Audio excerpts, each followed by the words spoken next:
Hello, you're watching ERi-TV and welcome to English News Broadcast. These are the top stories. 61 patients diagnosed positive for COVID-19 in tests carried out today. Civil servants and nationals in the diaspora contributed financial support to families of martyrs. The global COVID-19 cases and death toll continue to rise. And Libya Berlin talks target elections or removal of foreign forces.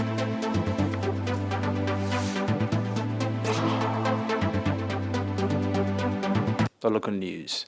We have an announcement from the Minister of Health. 61 patients have been diagnosed positive for COVID-19 in tests carried out today at quarantine centers in the central, Ansaba, and southern Eritrea regions. Out of this, 41 patients are from quarantine centers in Asmara Central region. 19 patients are from quarantine centers in Keren, Ansaba region.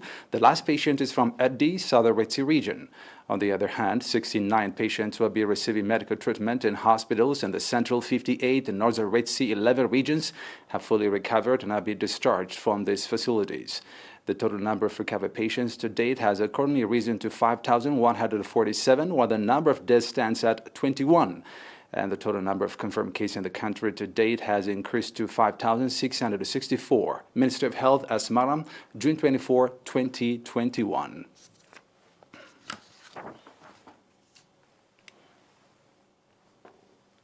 About 186,000 nakfa contributed by civil servants and nationals in the diaspora was disbursed to 284 families of martyrs in 12 administrative areas of Logo Ansaba subzone.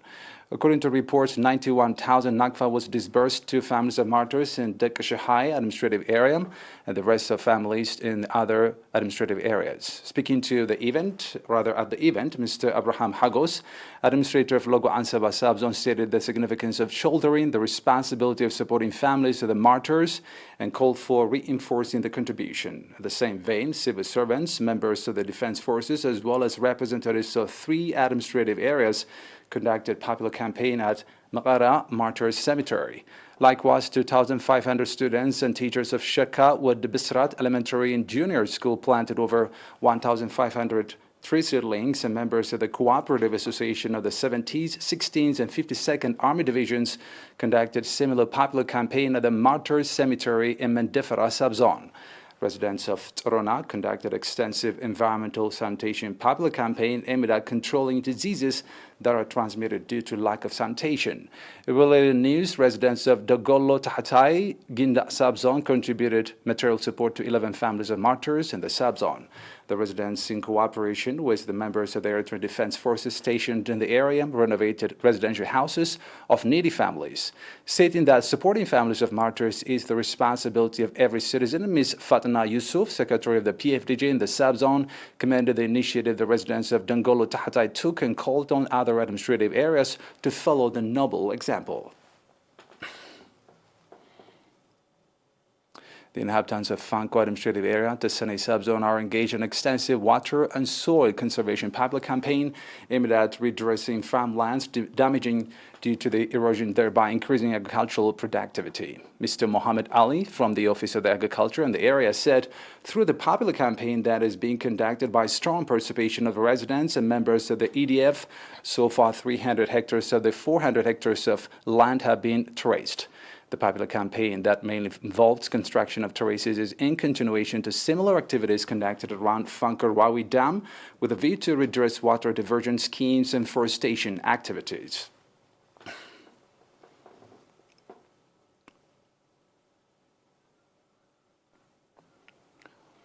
A 3-month vocational training has been organized to 112 youths in elaborate subzone.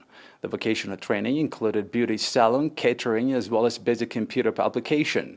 Speaking at the graduation ceremony, Mr. Maharen Nataghlab, representative of the administrative area of the subzone, called on the trainees to apply the training they received on the ground and improve their livelihoods. Similar training program has been organized to use in the subzone on water pumps or water pipelines maintenance, as well as installation of electricity. This is according to further reports.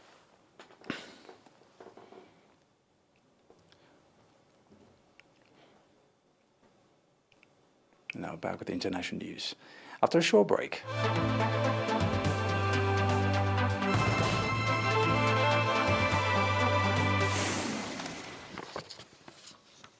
Welcome back.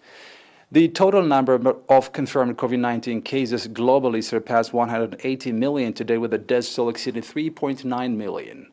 And the number of recovered patients has exceeded 165 million. This is according to World Meters. Russia has registered its highest number of COVID-19 deaths for a single day since early February, as dramatic rise in infections fueled by the Delta variant grips the country.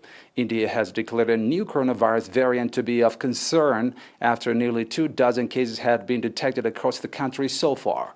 The variant AY1, identified locally as Delta Plus and first identified in Europe, has been found in at least 22 cases across several states. This according to India's health ministry. In Britain, which has seen a resurgence of COVID-19 recently, the Delta variant is also spreading rapidly in some areas. Since June 16, the number of new confirmed cases on a second day in Britain has hovered above 9,000 for 6 consecutive days. Also in the United States, the Delta variant now accounts for about 10% of new confirmed COVID-19 cases there, according to data released by CDC. This is months.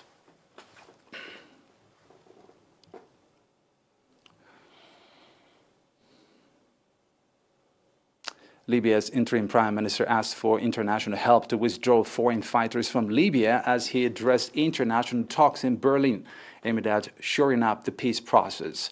The talks, hosted by German Foreign Minister Heiko Maas, are focused on harnessing international support to ensure a planned election goes ahead in December and on the vexed issues on withdrawing foreign fighters and unifying the country's fragmented armed forces. Helped by the United Nations, Libya has over the past year made swift progress in addressing a decade of chaos and violence that at one stage threatened to escalate into a full-scale regional conflict.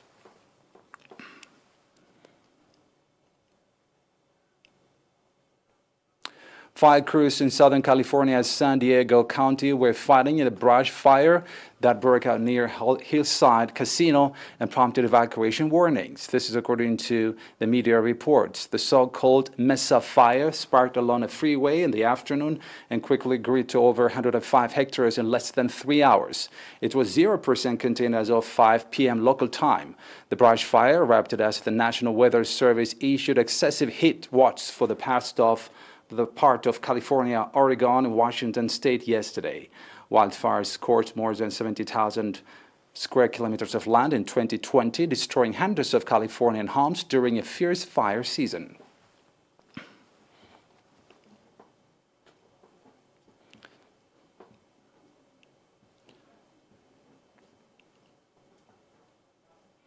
And now a reminder of the top stories. 61 patients diagnosed positive for COVID-19 in tests carried out today. Civil servants and nationals in the diaspora contributed financial support to families of martyrs. The global COVID-19 case and death toll continue to rise. And Libya Berlin talks target elections and removal of foreign forces.